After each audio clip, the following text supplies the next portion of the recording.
And he'll remember a great 200 meters here when Johan Blake ran second fastest ever 200 meters on a rather warmer night than it is tonight. Alexander Ogando on the outside, and has been given that lane. Really looking forward to see what he can do here to try and test Atsila Tebogo, Olympic champion. Bednarek, two-time Olympic silver medalist inside. Great field assembled here. We did have a little bit of a lane switch because Errian Knighton's not here. So Fred Curley's moved on to one of the inner lanes. It originally was drawn on the outside. And then Lindsay, Courtney Lindsay, Carrie King, Joe Fambula, and then Zeze has been brought in, a Frenchman who's actually based in the US these days as well, Ryan Zeze.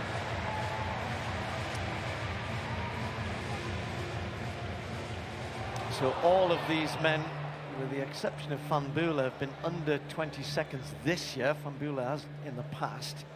Tebogo, on a pretty wet and chilly evening in Zurich the other night, looked absolutely sensational over the 200-meter distance.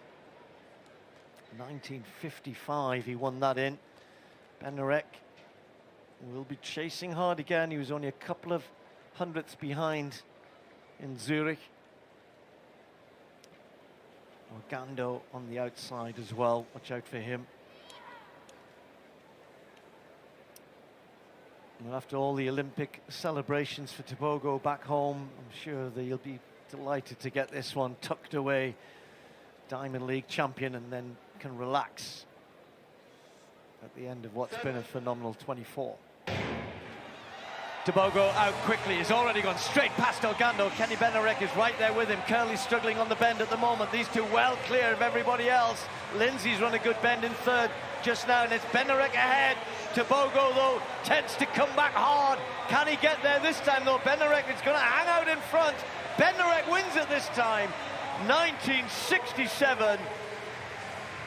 Well, he ran a brilliant bend. They both did, but Bednarek was so good coming into the home straight, got that 1 meter or so advantage, and Tebogo at his absolute best might have been able to run him down, but he couldn't catch him tonight. So some consolation for Kenny Bednarek. Couldn't do it in Paris, but in Brussels he's the champion. 1967. It's a little chilly. Maybe the times, I mean, there's nothing wrong with 1967, that's still pretty darn good. But perhaps a little chilly to see the guys go really, really fast tonight. Do you know he deserves that, Kenny Bednarek, because he was so close in Zurich. He was leading after, what, 198 meters and just got reeled in. And this time, he got his nose in front again, but on this occasion, Tebogo just couldn't reel him back in as he did last time. And maybe it was just one race too many for the Botswana, and wins in Paris and Rome and Lausanne, Silesia, Zurich. That's a lot of racing.